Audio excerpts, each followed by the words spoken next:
senhores, meus irmãos, hoje será a última exposição do ano e a minha última antes das férias. Quase saiu um aleluia ali, né? Não vai ser tão fácil se livrar de mim assim. Eu continuaria expondo Mateus, mas um verso me saltou aos olhos e eu entendi que eu deveria expor aos senhores. Ele se encontra no Salmo 107, que nós lemos na liturgia. Eu creio que uma convocação ao louvor a Deus seja um tema adequado para nós encerrarmos mais um ano. Calvino, escrevendo sobre este salmo, ele escreveu que o salmista nos ensina aqui que as atividades humanas não são reguladas pela roda caprichosa e incerta do acaso, e que devemos observar os juízos divinos nas diferentes vicissitudes que ocorrem no mundo, as quais os homens acreditam que ocorram por acaso. Consequentemente, a adversidade e todos os males que a humanidade suporta, como naufrágios, fomes, exílios, enfermidades, desgraças provenientes da guerra, todas elas devem ser consideradas os muitos sinais do desprazer divino por meio das quais ele convoca os homens a prestarem contas dos seus pecados diante do seu trono de juízo. Mas a prosperidade e o resultado feliz dos eventos também devem ser atribuídos à graça de Deus, a fim de que ele receba sempre o louvor que merece por ser Pai misericordioso e juiz imparcial, conclui o reformador. Então, vejamos o texto. Nós vamos ler apenas o verso 8, Salmos de número 107, verso 8. A santa palavra do Senhor nos diz: louvem ao Senhor pela sua bondade e pelas suas maravilhas para com os filhos dos homens. Vamos ao Senhor em oração. Curve sua cabeça. Bendito Deus e Pai, nosso Senhor Jesus Cristo, em nome de quem nós ousamos erguer as nossas vozes a Ti. Pedimos, Senhor, no poder do Teu Santo Espírito, que sejamos auxiliados por meio dessa ministração a entendermos um pouco mais dos Teus atributos, a admirarmos um pouco mais da Tua grandeza, da Tua bondade, da Tua misericórdia, do Teu amor pactual. E que isso, Senhor, possa despertar os nossos corações tão endurecidos pelos problemas, pelas dificuldades, pela nossa teimosia, e que possamos em tudo, Senhor, que fizermos, que passarmos, que obtermos, que perdermos, darmos louvor ao Teu santo nome. Nos auxilia para isso. Pedimos essas coisas em nome de Cristo Jesus. Amém. Senhores, nós hoje veremos o contexto do Salmo 107, né? Faremos um breve panorama dele, e depois nós veremos, a partir do verso 8, que todos devem louvar ao Senhor. Por quê? Porque Ele é digno, porque é um dever universal, sendo essa a prioridade do cristão. Veremos que devemos louvá-lo pela sua bondade e entenderemos o que significa essa bondade aqui no texto. Por fim, veremos que todos devem louvar ao Senhor pelas suas maravilhas, os seus atos extraordinários para com os filhos dos homens. Então vejamos o contexto. O livro de Salmos, ele é dividido em 5 livros, e o Salmo 107, ele dá início ao livro final, a este 5º livro, nessa divisão. O autor é desconhecido, e as circunstâncias da sua composição, elas são incertas. É provável que tenha sido Davi, embora muitos estudiosos prefiram considerá-lo como tendo sido escrito depois do regresso do cativeiro babilônico. Este salmo, ele é uma expressão de agradecimento, destinado a ser cantado responsivamente, ou seja, um verso por um coro, outro verso por outro coro, ou um ministro e o coral respondendo. Provavelmente ele era usado pelos peregrinos quando eles iam às festas anuais em Jerusalém. Páscoa, tabernáculo e assim por diante. Ele segue um padrão. Conforme nós lemos na liturgia, você deve ter observado. Sofrimento, pedido de auxílio, livramento e ação de graças. Ele possui um refrão duplo e que é intercalado. O primeiro desses refrões diz: clamaram ao Senhor na sua angústia e os livrou das suas dificuldades. Está no verso 6, 13, 19 e 28. Um clamor diante do sofrimento. Clamaram ao Senhor na sua angústia e os livrou das suas dificuldades. O segundo refrão, e esse é o que nós iremos estudar, ele diz: louvem ao Senhor pela sua bondade e pelas suas maravilhas para com os filhos dos homens. Isso se encontra no verso 8, 15, 21 e 31. Portanto, vemos que depois do clamor por livramento, vem uma convocação para ação de graças pelo livramento que foi concedido.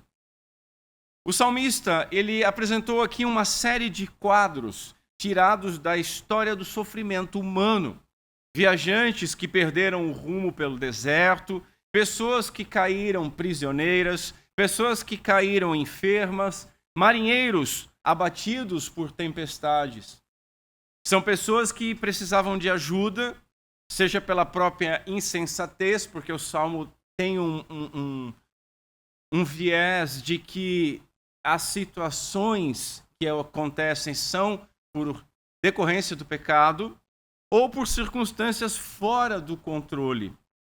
Elas precisavam de ajuda e no Senhor encontraram ajuda.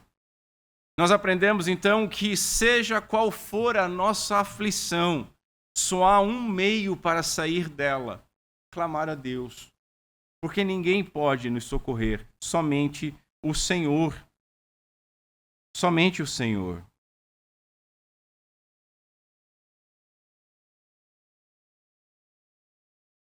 E clamar ao Senhor nunca é em vão. O Senhor sempre responde, a seu tempo, não o nosso, a seu modo, não como queremos. Há sempre o socorro salvador da sua destra. Há então, portanto, sempre a obrigação de louvarmos a Ele, porque Ele sempre está nos auxiliando. Este salmo é recheado com imagens concretas da bondade divina. E ele termina no verso 43 com uma exortação.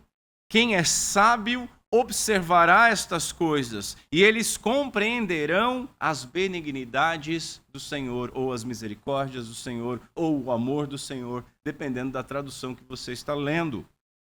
Aqueles que estudam as obras e modos do Senhor certamente verão e louvarão a sua bondade, escreveu Spurgeon. Assim vejamos, em segundo lugar, que somos convocados a louvar ao Senhor. Primeiro, porque Ele é digno de louvor. É adequado, meus irmãos, que toda criatura louve o seu Criador.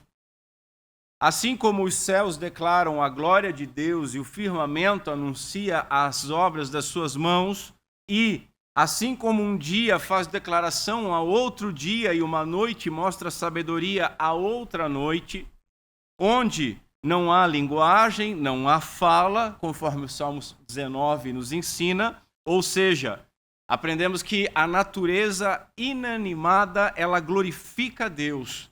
Deste mesmo modo, também devem proceder as suas criaturas animadas, as suas criaturas que foram criadas para a sua glória. Deus criou o mundo em Cristo Jesus para a sua glória. Nós lemos em João o seguinte: todas as coisas foram feitas por Ele, e sem Ele, nada do que foi feito se fez. Louve ao Senhor pela sua bondade e pelas suas maravilhas para com os filhos dos homens. A repetição deste verso parece implicar que nós somos lentos em louvar a Deus e que nós precisamos ser estimulados a isso. E isso, meus irmãos, é uma vergonha. É uma vergonha que compartilhamos, infelizmente. Deveríamos estar ansiosos para louvar ao Senhor, mas muitas vezes nós ficamos num silêncio, demonstrando ingratidão e culpa, porque fomos criados para a glória de Deus. E algo que foi criado para fazer uma coisa, e quando não faz aquela coisa, o que a gente faz? Joga fora. É inútil. O livro de Salmos, ele termina, então, o livro inteiro, né, de Salmos, lá no Salmo 150, ele termina com estas palavras: tudo quanto tem fôlego, ou todo ser que respira, louve ao Senhor. A criação, meus irmãos, é um transbordar da glória de Deus. Deus, em sua infinita bondade, glória, majestade, beleza, ao criar, ele transborda isso, a sua criação. A beleza dos céus, as cores das montanhas, o frescor dos ventos, e hoje um frescor de vento ajuda bastante, o refrigério da água, o perfume das flores, o sabor dos alimentos, a beleza das mulheres, a virilidade dos homens, a vitalidade das crianças, todas estas coisas foram criadas para que nós louvássemos a Deus, para que nós víssemos em cada uma destas coisas a sua glória, a sua beleza, a sua majestade, a sua benignidade. Quando vemos a beleza da criação, nós somos conduzidos ao louvor. A criação deve fazer-nos louvar ao Criador, que tudo criou exatamente para se revelar e nos conduzir à adoração. Porque nele foram criadas todas as coisas que há nos céus e na terra, visíveis e invisíveis, sejam tronos, sejam dominações, sejam principados, sejam potestades. Tudo foi criado por ele e para ele, escreveu Paulo em Colossenses 1.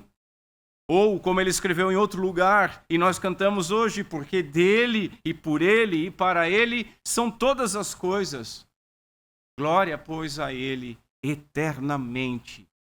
Amém e amém.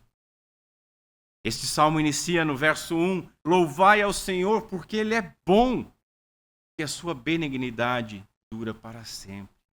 Louvá-lo, então, é um dever universal. É adequado a todo homem louvar ao Senhor. É a nossa função. Veja, antes de nós sermos homo sapiens, nós fomos feitos homo adorans, homens que adoram, homens que foram criados, foram feitos para adorar. E se fomos feitos para adorar, quando não adoramos a Deus, fatalmente nós iremos adorar alguma outra coisa criada, seja animada ou inanimada. Tudo foi criado para a glória de Deus. E nós devemos compreender, meus irmãos, que um dia todos irão se ajoelhar e confessar isso. Todos.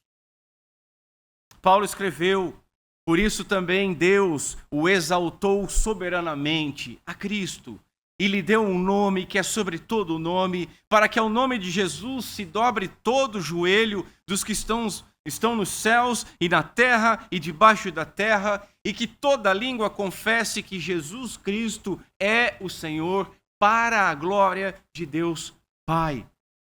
Filipenses 2.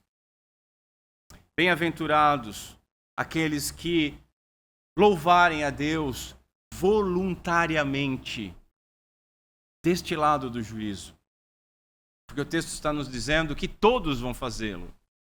Mas bem-aventurado aqueles que voluntariamente o adorarem. Porque muitos o farão somente naquele dia.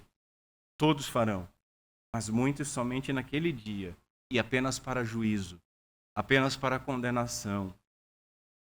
Não há nada mais glorioso do que louvá-lo hoje. E não há nada e não haverá nada mais inútil, a não ser para a condenação, do que adorá-lo somente no juízo, de joelhos, ao lado dos réprobos, ao lado do próprio Satanás, ao lado dos demônios, confessando que Jesus é o Senhor. Louvá-lo é a prioridade do crente. Nosso terceiro ponto. É adequado a todo aquele que foi redimido pelo sangue do Cordeiro, que louve ao seu Redentor. Nós aprendemos isso até na lei, irmãos. Nós lemos a lei do Senhor hoje também, e note o cabeçalho da lei de Êxodo 20. Eu sou o Senhor. O que está escrito aqui? Yahvé é o Criador. Teu Deus, o único Deus, que te tirei da terra do Egito, da casa da servidão, o Redentor, o Salvador. Nós fomos amados primeiro, nós fomos eleitos, fomos salvos para o louvor da sua glória. Paulo escreveu que em Cristo, em quem também fomos feitos herança, havendo sido predestinados conforme o propósito daquele que faz todas as coisas segundo o conselho da sua vontade, com o fim de sermos para louvor da sua glória, nós, os que primeiro esperamos em Cristo, em quem também vós estáis, depois que ouvistes a palavra da verdade, o evangelho da vossa salvação. As palavras gloriosas devem nos chamar a atenção sobre a nossa função, o nosso privilégio, a nossa responsabilidade, aquilo que é adequado que façamos. O povo eleito, lá no livro de Neemias, orou da seguinte forma: levantai-vos, bendizei ao Senhor vosso Deus de eternidade em eternidade, e bendigam o teu glorioso nome, que está exaltado sobre toda a bênção e louvor. Só tu és Senhor. Tu fizeste o céu dos céus e todo o seu exército, a terra e tudo quanto nela há, os mares e tudo quanto neles há, e tu os guardas com vida a todos. E o exército dos céus te adora. Tu és o Senhor, o Deus, que elegeste a Abrão e o tiraste de Ur dos caldeus e lhe puseste por nome Abraão e achaste o seu coração fiel perante a ti, e fizeste com ele a aliança, e confirmaste as tuas palavras, porquanto és justo. Deus entrou numa aliança com o seu povo. Em Abraão, nós temos a fé de Abraão, somos justificados pela fé, somos herdeiros de Abraão. Esse é o resumo, irmãos. Louve ao Senhor porque Ele é digno de louvor. Esse é o dever e a prioridade do povo da aliança. Nós, geração eleita, vai dizer Pedro, povo adquirido para anunciar as virtudes daquele que nos chamou das trevas para a sua maravilhosa luz. Nós, que em outro tempo não éramos povo, mas agora somos povo de Deus, que não tínhamos alcançado misericórdia, mas agora em Cristo alcançamos misericórdia. Louve ao Senhor por sua bondade e pelas suas maravilhas para com os filhos dos homens. Vejamos em terceiro ponto, que devemos louvar ao Senhor pela sua bondade. Sua bondade. Deus é o summum bonum. Lá veio o pastor começar a falar em latim. Eu quero ver com os irmãos primeiro o termo escolhido para traduzir o termo em hebraico no nosso vernáculo, no nosso idioma. Veremos bondade. Depois nós vamos nos aprofundar no significado bíblico deste termo. Mas é útil que nós vejamos apenas bondade primeiro. É edificante para nós. Veja, o Salmo 136, ele repete por 26 vezes o refrão que diz: rendei graças ao Senhor, porque Ele é bom, porque a sua misericórdia dura para sempre. A bondade de Deus é um atributo indiscutível. Não há ninguém que possa dizer que Deus não seja bom. Tem que ser muito servo de Satanás para estar numa vibe dessa. Deus é a fonte de todo o bem e de tudo aquilo que é bom. Isso que nós devemos entender. Por isso que o pecado não é bom, porque ele é um abuso, uma contrariedade daquilo que Deus criou. Tiago vai escrever o seguinte: toda boa dádiva e todo dom perfeito vem do alto, descendo do Pai das luzes. Tudo que há de bom no mundo, tudo que há de beleza no mundo, vem de Deus. Tudo que Deus faz, então, é bom, é perfeito, é agradável. Tudo. Ele é o nosso summum bonum. Isso significa bem maior ou bem supremo. Ou pelo menos, Deus deveria ser o nosso summum bonum, o nosso bem maior. Será que Ele é o nosso bem maior? Ele é o seu bem maior? Ele é a nossa porção, Ele é o nosso fim, Ele é o nosso objetivo. O salmista diz: quem tenho eu no céu senão a ti, e na terra não há quem eu deseje além de ti. Salmo 73.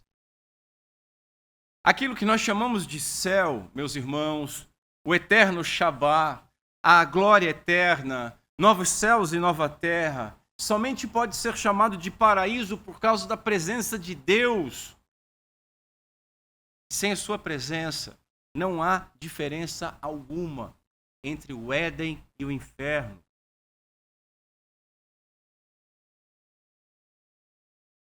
Nós devemos cuidar com aquele papo que parece espiritual, que diz, eu já falei isso aqui de púlpito, que diz assim: queremos Deus pelo que Ele é, não pelo que Ele nos concede. Há algo dúbio aqui. Porque, veja, Deus ele se revela por meio das coisas que Ele concede. Como é que nós atribuímos a bondade a Deus? Porque Ele manifesta a bondade para conosco. Senão, não tem como nós entendermos a bondade de Deus.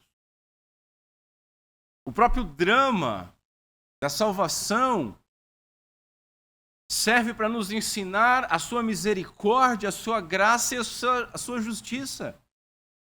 Se Adão continuasse eternamente no Éden, a justiça de Deus não seria revelada, nem a sua graça. Então nós devemos cuidar com essa história de queremos Deus pelo que Ele é, não pelo que Ele nos concede.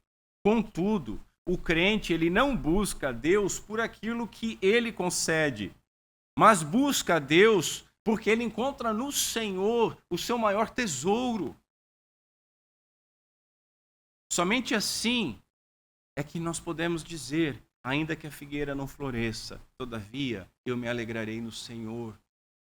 E é por isso que nós vemos tantos crentes ingratos, cabisbaixos, depressivos, querendo abandonar a vida, a igreja, porque tem uma fé vacilante, porque não tem em Deus o seu summum bonum. É Deus e mais alguma coisa, e se não tiver mais alguma coisa, nós pregamos até sobre isso aqui, o Massa, lembra? Não, eu sei, eu sou salvo pela graça, fui eleito, mas a minha vida, irmãos, não tem espaço para isso na nossa vida.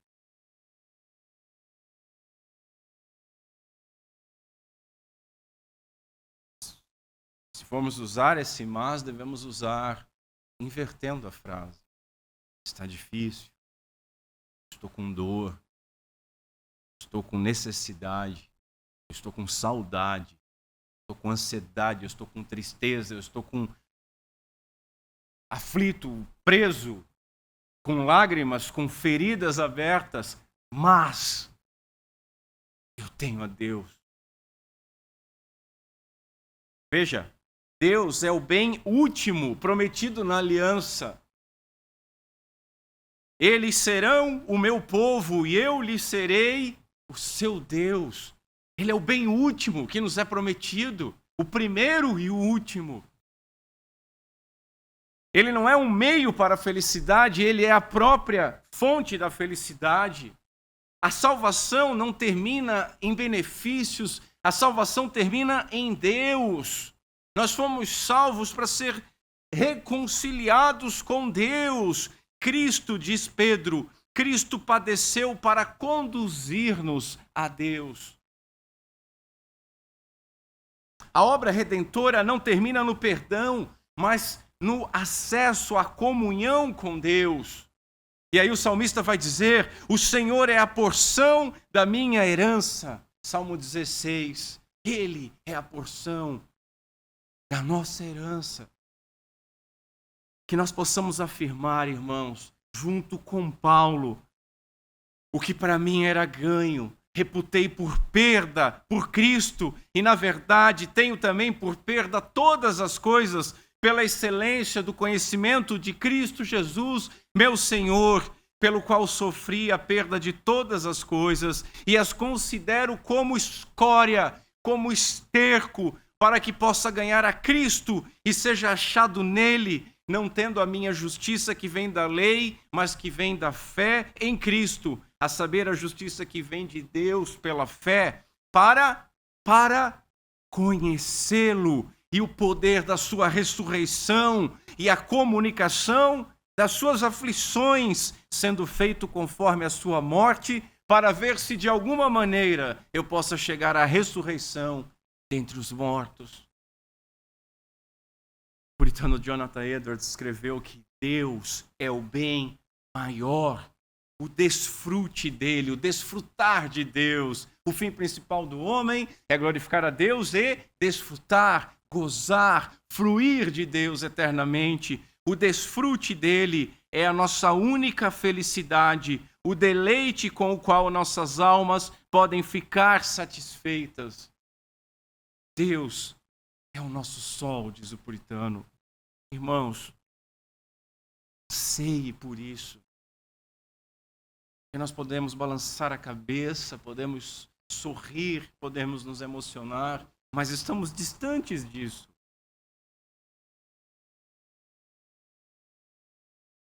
Que essa seja a nossa oração. Depois, vejamos a sua lealdade e amor pactuais. Louvem ao Senhor pela sua bondade. Vimos bondade como entendemos ela no português, um atributo divino. Deus é bom. Mas bondade no texto significa a lealdade e amor pactual de Deus. Lealdade e amor pactual, às vezes é traduzido como misericórdia. É a mesma palavra usada no verso 1, 8, 15, 21, 31 e 43. Quer ver? Eu vou comparar aqui com os irmãos o verso 1 e o verso 8, entre algumas versões bíblicas, como que eles traduziram a palavra bondade. A ACF traduziu benignidade e bondade. A ARA e a NAA, misericórdia e bondade.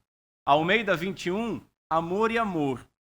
A NVI como amor e amor leal. Portanto, todas essas versões e termos, benignidade, bondade, misericórdia, amor e amor leal, refletem a lealdade de Deus e o seu amor pactual para com o seu povo. Seu amor pactual. O zelo pactual de Deus, por meio do qual ele se prende ao seu povo. Ele é a fonte de todas as coisas excelentes. A sua bondade é demonstrada por seu amor e misericórdia, que são fiéis, que são leais, ou seja, duram para sempre. Por quê? Porque são ancoradas na própria lealdade de Deus e no seu amor pactual. Deus não quebra o pacto.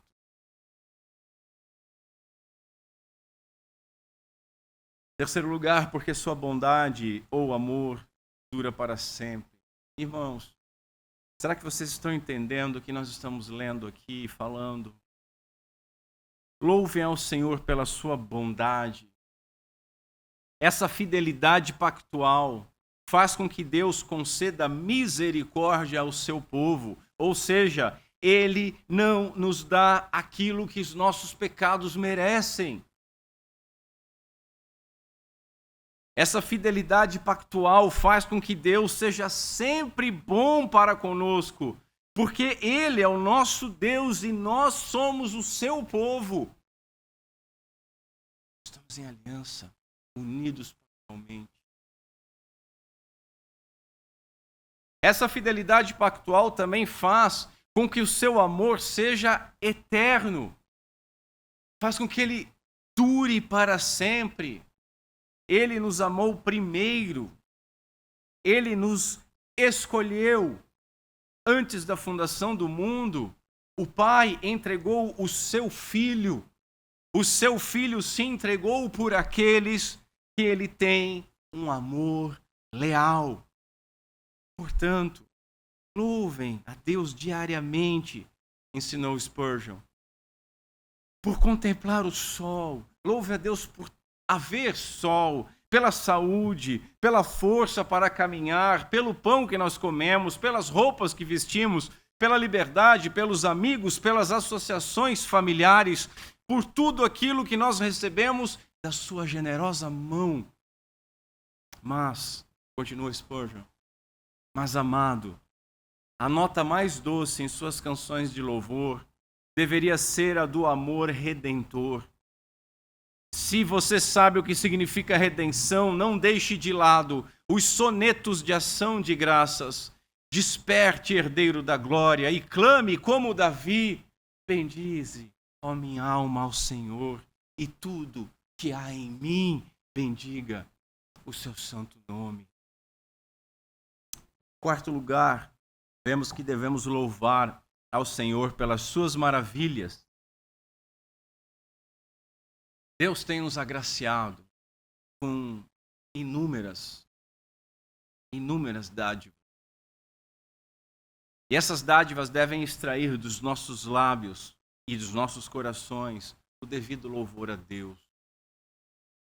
Em algumas situações extraordinárias, as suas maravilhas se revelam de maneira surpreendente e elas devem ser louvadas.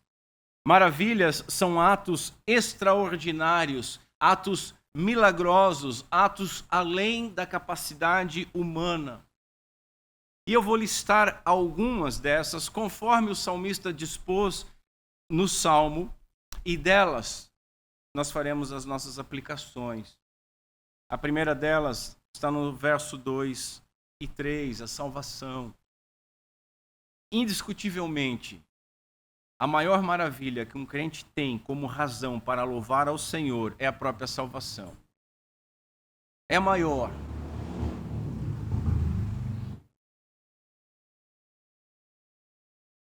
Deveria ser suficiente para que, se Deus nos tirasse tudo, ainda estivéssemos com louvor nos nossos lábios. Ontem eu estava vendo, tem um rapaz, eu conheci ainda, era menino, aqui do Rio Grande do Sul. Ele nasceu sem os seus 2 braços. Ele nasceu sem as suas 2 pernas. Ele tem só um cotoquinho de perna e um pé. Aí ontem ele estava na cadeira de rodas dele, com um chimarrão. Tudo bem, ninguém é perfeito. Um chimarrão e uma Bíblia aberta. E aí escreveu: Deus é muito bom, lendo e aprendendo.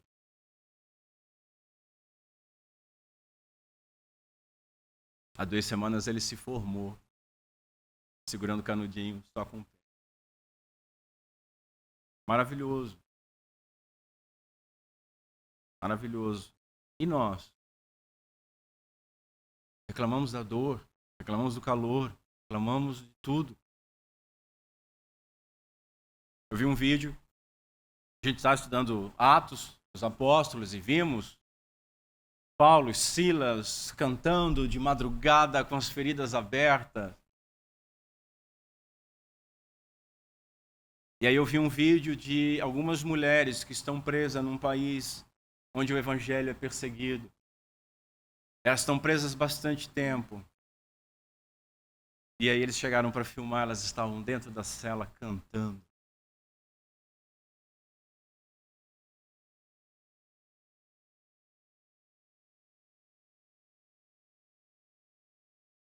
Estava vendo um documentário sobre a Segunda Guerra. Eu gosto de estudar, ver essa história. E aí eles falando sobre o Shabá. Como é que vai guardar o Shabá num campo de concentração? E eles, depois do trabalho exaustivo, no pouco tempo que eles tinham para ir no que se chama banheiro, que era um latrinão, depois de ter comido uma sopa de batatas, ou de batata, no singular, que era só água, inverno, eu vi a pessoa testemunhando assim, emocionado, eles se reunindo no lado das latrinas, os buracos para as pessoas defecarem, que não era limpo, eles reunidos, cantando salmos, entoando louvores ao Senhor. Ah, mas está aqui hoje, aí na igreja. Irmãos, a nossa salvação é a maior razão para nós louvarmos a Deus. Nós podemos perder tudo, só não podemos perder a Deus. E poderíamos perdê-lo se dependesse de nós, mas não depende de nós, depende dele. O Senhor Jesus disse que nós estamos nas mãos do seu Pai e das suas mãos ninguém nos pode tirar.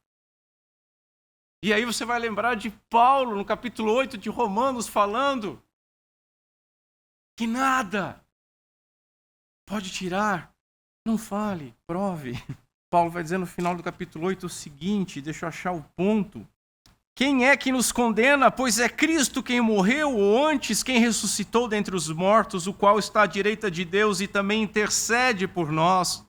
Quem nos separará do amor de Cristo? A tribulação, ou a angústia, ou a perseguição, ou a fome, ou a nudez, ou o perigo, ou a espada? Como está escrito, por amor de ti, somos entregues à morte todo dia, somos reputados como ovelhas para o matadouro. Mas em todas estas coisas somos mais que vencedores por aquele que nos amou, porque eu estou certo de que nem a morte, nem a vida, nem os anjos, nem os principados, nem as potestades, nem o presente, nem o porvir, nem a altura, nem a profundidade, nem alguma criatura nos poderá separar do amor de Deus que está em Cristo Jesus, nosso Senhor. Aleluia. A maior maravilha que nós temos é a salvação. Nós já vimos isso no primeiro ponto. Eu não vou poder aprofundar mais como é merecido, mesmo porque nem toda a eternidade será suficiente para nós meditarmos e louvarmos ao Senhor pela nossa salvação. A Almeida 21 traduz assim, o verso 2. Digam isso os remidos do Senhor, os que reuniu dentre as terras do Oriente e do Ocidente, do Norte e do Sul. Irmãos, essa descrição simboliza os remidos de toda a terra. Deus tem salvo por meio de Jesus Cristo pecadores de Jerusalém, pecadores da Judéia, de Samaria, dos confins da terra, de Santa Catarina, do Amazonas, do Paraná, de Minas Gerais, de São Paulo, do Rio de Janeiro, do Ceará, de Sergipe, de Pernambuco, até do Acre. pessoas de Blumenau, de Itajaí, de Indaial, de Gaspar, de Barbacena, do Guarujá, de Angra dos Reis, de Aracaju, de Quixadá, de Quixeramobim, de Cruzeiro do Sul. Haja com o fim da terra. Deus tem salvo e nos reuniu ainda aqui. O salmista ordenou que aqueles que o Senhor resgatou o louvem. Como vimos, essa é a prioridade, esse é o privilégio, essa é a bendita obrigação do crente. Os seus eleitos o louvam pela sua salvação e o louvam também pelas suas maravilhas, mesmo quando não parecem doces.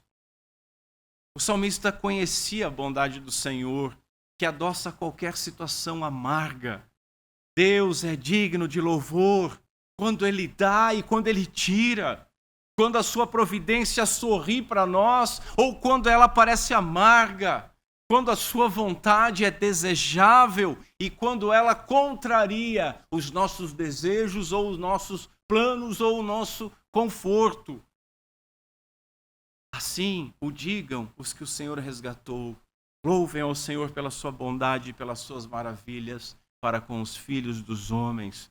Pois sabemos que todas as coisas cooperam para o bem daqueles que amam a Deus, daqueles que foram chamados segundo o seu propósito. O Pai que nos salvou ao custo do seu amado Filho, o Salvador que morreu em nosso lugar, Ele é digno de todo o nosso louvor em todo o tempo. Não importa o que nós estejamos passando, o mais importante, meus irmãos, é com quem nós estamos passando.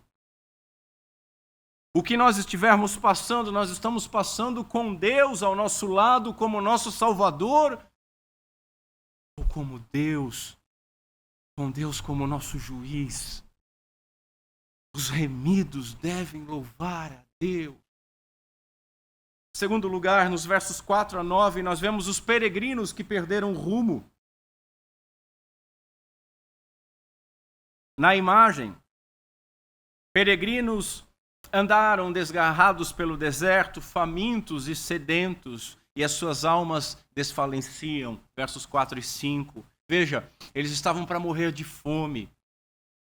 As maravilhas do Senhor se revelam para pessoas necessitadas, meus irmãos. Pode ser fome física, pode ser fome espiritual, mas aqueles que clamam ao Senhor na sua angústia são libertos das suas dificuldades. Verso 6. Deus os conduz por um caminho direito para irem a uma cidade de habitação. Verso 7. Qual é a nossa cidade de habitação nessa terra, meus irmãos? A igreja, que aponta para Sião celestial. O puritano escreveu que o mesmo Deus que nos guia, alimenta-nos durante a nossa vida, alimenta-nos com alimento conveniente, fornece alimento para a alma e enche de bens a alma faminta. Os que têm fome e sede de justiça de Deus, do Deus vivo e de comunhão com Ele, serão abundantemente satisfeitos. Matthew Henry. Por quê? Verso 9. Pois fartou a alma sedenta e encheu de bens a alma faminta. Espera-se daqueles que receberam a misericórdia de Deus, que foram satisfeitos por Deus, que o louvem. Nós somos peregrinos, irmãos. Somos peregrinos, saídos do cativeiro do pecado. Chame você de Egito ou de Babilônia. Nós estamos peregrinando pelo deserto desta vida, rumando a Jerusalém celestial. E durante esta peregrinação nós podemos, e muitas vezes nos desgarramos pelo caminho, andando na direção errada, na direção oposta, como diz o verso 4. Mas a intervenção divina que nos salvou, ela nos sustentará até o final. Deus começou uma boa obra, Deus nos redimiu, Deus nos santifica, Deus nos sustenta. Ele não apenas leva o seu povo para casa, mas ele alimenta o seu povo dentro dos portões de Sião. alimenta o seu povo na comunidade, na comunhão dos santos na igreja. Os cidadãos da Nova Jerusalém devem louvar a Deus por sua bondade. Foi sua graça que nos chamou e é ela que nos protegerá por todo o caminho. E saber que o Senhor começou e irá terminar a sua obra em nossas vidas, apesar de todas as nossas debilidades, apesar de todos os nossos pecados, é uma suficiente razão para louvá-lo, para amá-lo. Portanto, louvemos a Deus.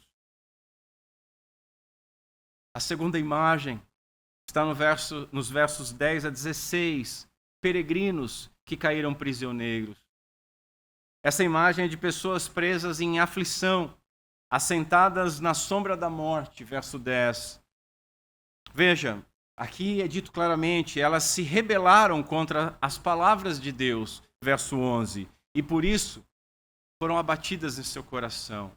Elas tropeçaram e não houve quem os ajudasse. Não é assim, irmãos? Não havia ninguém que nos ajudava quando estávamos fora da igreja. E quando conhecemos o Senhor, começamos a caminhar com Ele, quando tropeçamos, quando erramos a direção, não encontramos ninguém que nos ajude.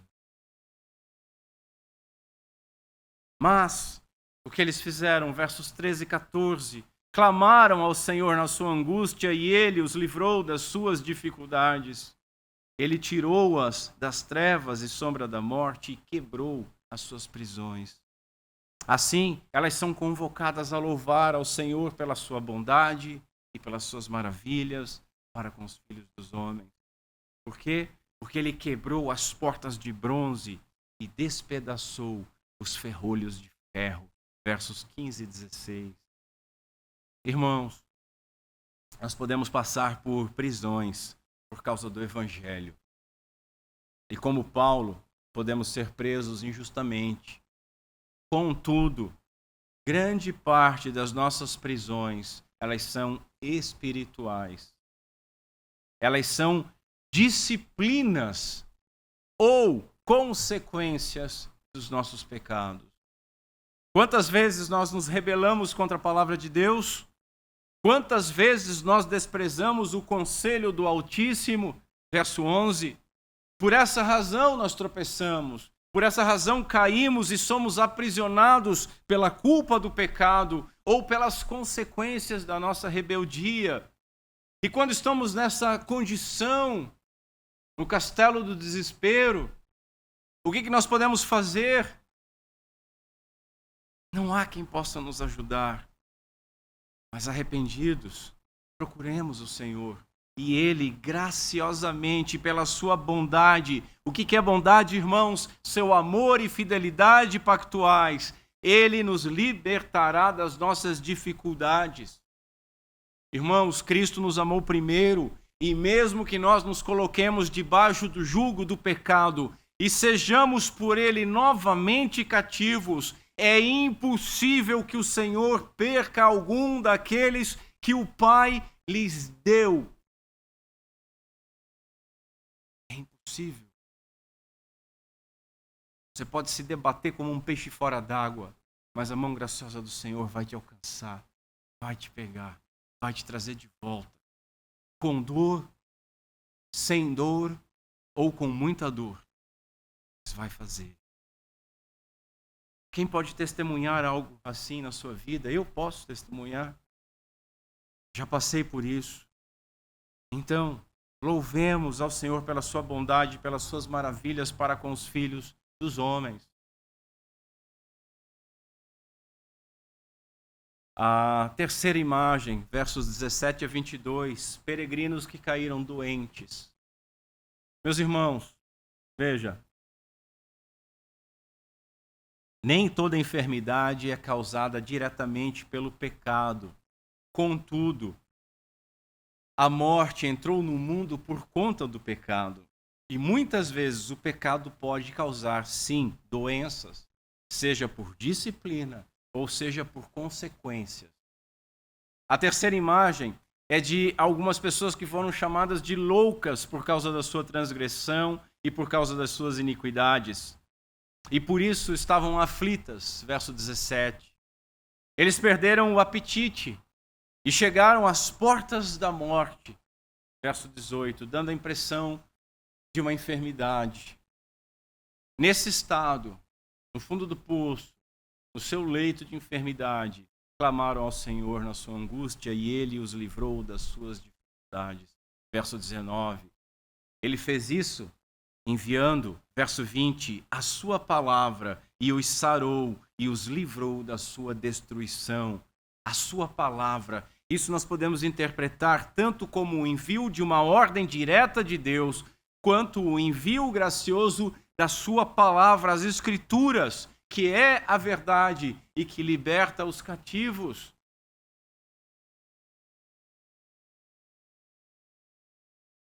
Por conta disso, eles devem louvar ao Senhor pela sua bondade e pelas suas maravilhas com os filhos dos homens, oferecendo sacrifícios de louvor e proclamando as suas obras com alegria.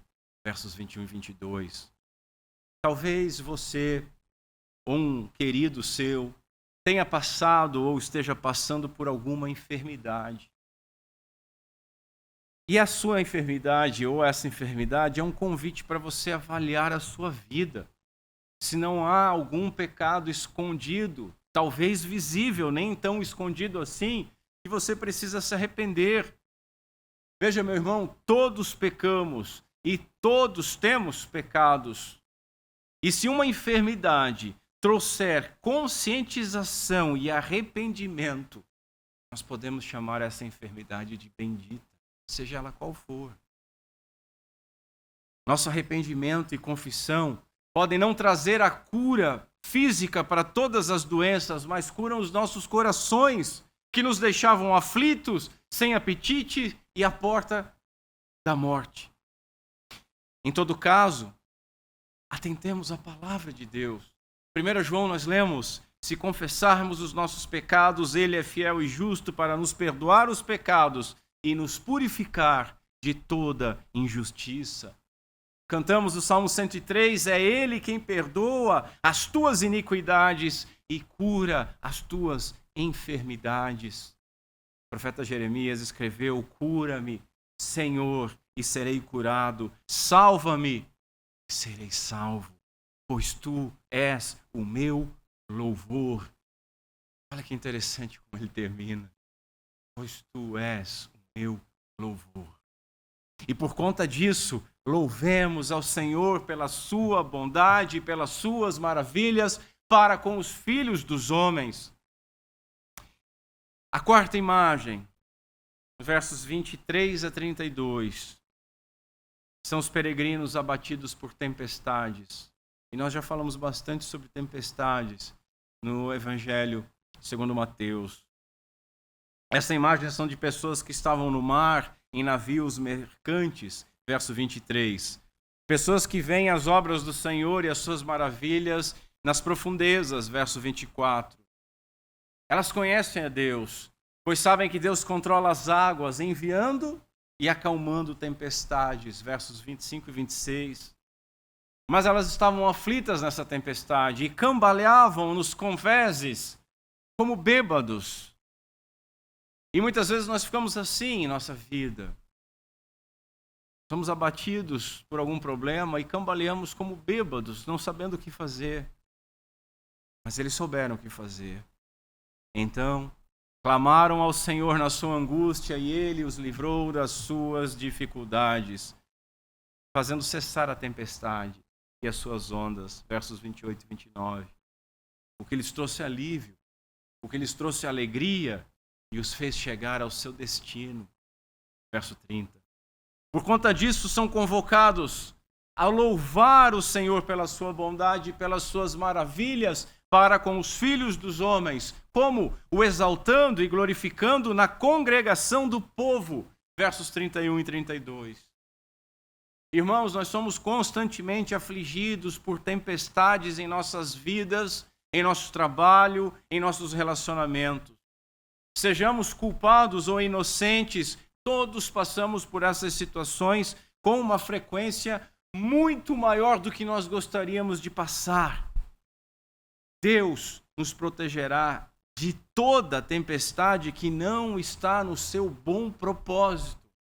E Deus nos protegerá em toda tempestade que Ele enviou para que nós passássemos. Mas Ele sempre estará conosco. Independentemente das nossas dívidas, dos nossos problemas, doenças, frustrações, traumas, dores, lágrimas, saber que nós estamos seguros nas mãos do Pai é razão suficiente para louvá-lo e amá-lo. Lembremos que o Senhor tem o controle sobre todas as tempestades. Ele as trouxe e Ele pode nos salvar delas, dure elas o tempo que durar. Sabendo disso, clamemos ao Senhor. Mas mais do que isso, lembremos de quantas tempestades mortais nós fomos salvos só nesse último ano. Então, louvemos ao Senhor pela sua bondade e pelas suas maravilhas para com os filhos dos homens. Em quinto e último lugar, os sábios compreenderão as benignidades do Senhor. Verso 43. Quem é sábio observará estas coisas, e eles, os sábios, compreenderão as benignidades do Senhor. Esse verbo hebraico, compreender, significa considerar, discernir, perceber. Será que nós temos sido sábios, irmãos? Será que temos observado estas coisas? Temos observado esse movimento de sofrimento, clamor, socorro e, às vezes, ação de graça, porque somos devedores nisso? Será que temos visto em todas estas coisas benignidade? Será que temos compreendido, percebido a benignidade de Deus? O ponto é que, considerando as ações divinas para com o seu povo, nós devemos ver nessas ações o amor constante e evidente bondade que o Senhor demonstra. O puritano Jonathan Edwards escreveu o seguinte: Ele nos tira de um deserto, de covas abertas, aridez e espíritos ferozes, e nos leva a uma terra agradável, que mana leite e mel. Ele nos liberta da prisão, tira-nos do lixo, coloca-nos entre os príncipes e nos faz herdar o trono de glória. Portanto, se alguém estiver cansado, se alguém estiver na prisão, se alguém estiver no cativeiro, se alguém estiver no deserto, vá ao bendito Jesus, que é semelhante à sombra de uma grande rocha em uma terra sedenta. Não se demore, levante-se e vá ao Senhor. O Catecismo Maior e o Breve Catecismo de Westminster ensinam que o fim principal do homem é glorificar a Deus e desfrutá-lo plena e eternamente. Irmãos, se esse é o nosso fim, então é adequado o nosso louvor e ação de graças. Louvem ao Senhor pela sua bondade. A bondade de Deus, seu amor pactual, sua fidelidade pactual é demonstrado principalmente em nossa redenção. Mas a bondade divina também é demonstrada nas suas misericórdias gerais. E ao encerrarmos este ano, lembremos-nos das aflições que nós passamos por conta de pecados ou vicissitudes da vida. Lembremos-nos também da nossa angústia e desespero, do nosso clamor por socorro. Lembremos-nos ainda de como Deus nos ajudou, demonstrando a sua misericórdia e amor pactual. E assim, tudo que é mais sagrado, lembremos-nos de prestar as devidas ações de graças a Ele, que é digno de nosso louvor. Quem é sábio observará estas coisas, eles compreenderão as benignidades do Senhor. Verso 43. Louvai ao Senhor porque Ele é bom, porque a sua benignidade dura para sempre. Digam-no os remidos do Senhor. Versos 1 e 2. Louvem ao Senhor pela sua bondade e pelas suas maravilhas para com os filhos dos homens. Verso 8. Que Deus seja misericordioso conosco. Que Ele continue sendo misericordioso conosco no próximo ano. Por meio de Cristo Jesus. e que por meio do seu Santo Espírito Ele possa extrair dos nossos lábios endurecidos, dos nossos corações obstinados e ingratos, o louvor e a adoração a que Ele é digno, porque Ele é bom. E o seu amor e fidelidade pactual, aquilo que chamamos de bondade, dura para sempre.